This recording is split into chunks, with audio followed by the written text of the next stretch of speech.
पश्चिम बंगाल के अंदर एसआईआर के मुद्दे को लेकर बवाल मचा हुआ है और ये बवाल थमने का नाम नहीं ले रहा है। तरह तरह से कई तरीके से चुनाव आयोग ने एसआईआर करने के लिए कई चीजें रखी थी और कई नियम लागू किए थे। लेकिन ममता बनर्जी सरकार किसी भी हाल में पश्चिम बंगाल के अंदर एसआईआर की प्रक्रिया को पूरा नहीं होने देना चाहती है। इसके लिए लगातार ममता बनर्जी अपने बयान देती हैं और कोर्ट तक पहुंच गई। पिछले दिनों तो हैरान कर देने वाली घटना घटी जब ममता बनर्जी खुद काला कोट पहनकर सुप्रीम कोर्ट में जा पहुंची और वहां पर बोलना शुरू हो गई। इस बात को लेकर जो चीफ जस्टिस थे सूर्यकांत, उन्होंने उनको फटकार भी लगाई और उन्होंने इशारा भी किया कि यहाँ पर और भी बहुत सारे वकील मौजूद हैं, ममता बनर्जी को नहीं बोलने दिया। लेकिन ममता बनर्जी इतने से बाज नहीं आई, फिर वापस बंगाल पहुंची और अब एक बार फिर से एसआईआर यानी कि स्पेशल इंटेंसिव रिवीजन, इस पर अब एक बार फिर से नया विवाद खड़ा कर दिया गया। अधिकारियों को जबकि कोर्ट की तरफ से गाइडलाइंस दे दी गई है, बता दिया गया, तैनात कर दिया गया, इसके बावजूद ममता बनर्जी हर रोज कुछ ना कुछ बयान देकर पूरे मामले को गरमाने की कोशिश करती है। लेकिन अब शायद ऐसा नहीं हो पाएगा क्योंकि ममता बनर्जी के ऊपर अब पश्चिम बंगाल के ऊपर जो सुप्रीम कोर्ट है वो पूरी तरीके से सख्त हो गया है। नमस्कार, मैं हूं कुमार गजेंद्र। जनपद ऑन द स्पॉट में आपका स्वागत है। हमारे एक दूसरे social media platform podcast with Kumar Gajendra में भी आपका स्वागत है, जहां आप हमें सुन सकते हैं। दरअसल है क्या, पश्चिम बंगाल के अंदर बांग्लादेशी और रोहिंग्याओं को पूरी तरीके से एसआईआर अगर वहां पर सफल हो जाता है तो इन सबको बाहर कर दिया जाएगा। ऐसे में सबसे बड़ा नुकसान लंबे समय से पश्चिम बंगाल की राजनीति के शिखर पर बैठी हुई, सिंहासन पर बैठी हुई ममता बनर्जी तृणमूल कांग्रेस किसी भी तरीके से पश्चिम बंगाल से रुखसत हो जाएगी।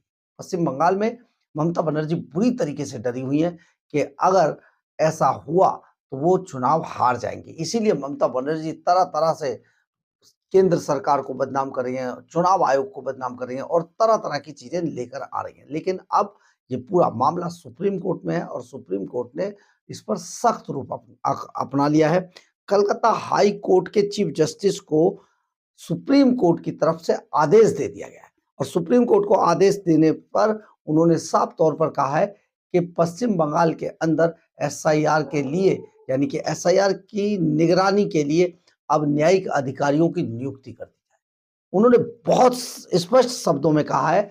सीजेआई चीफ जस्टिस सूर्यकांत की जो पीठ थी, उन्होंने अपना फैसला देते हुए साफ तौर पर कहा कि सेवारत व पूर्व न्यायिक अधिकारियों की नियुक्ति आप यहां पर कर दें।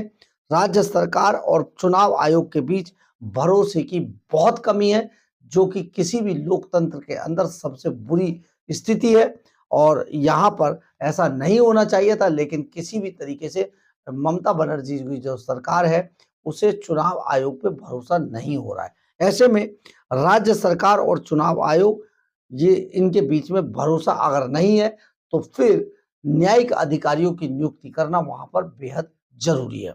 ड्राफ्ट वोटर लिस्ट से जुड़े दावे व आपत्तियों का निपटारा अब न्यायिक की निगरानी में किया जाएगा। इसके अलावा सप्लीमेंट चार्जशीट आप जो ड्राफ्ट है उसको भी आप यहाँ पर रख सकते हैं और सारी चीजें कोर्ट की निगरानी में की जाएंगी। इसके अलावा जरूरत पड़ी तो पूर्व जजों की सेवाएं भी ली जाएंगी और अगर सीजेआई जो कहते हैं कि अगर इसमें किसी भी तरीके का कोई भी हस्तक्षेप अगर दूसरी तरीके से पाया गया तो उस पर कार्रवाई, सख्त कार्रवाई की जाएगी। सीजेआई कहते हैं सूर्यकांत कि न्यायिक हस्तक्षेप के अलावा अब कोई रास्ता बचा नहीं है।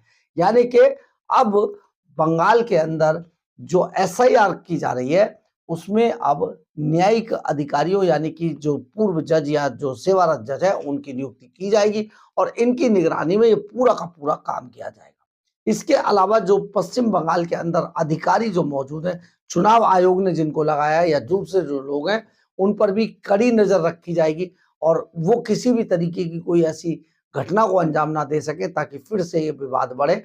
इसलिए सुप्रीम कोर्ट ने कई तरीके की गाइडलाइन जारी कर दी है। यानी कि अब ममता बनर्जी की जो सरकार थी उस पर पहरा बिठा दिया गया है और हर हाल में एसआईआर कराया जाएगा, क्योंकि एसआईआर देश के लिए बेहद जरूरी है।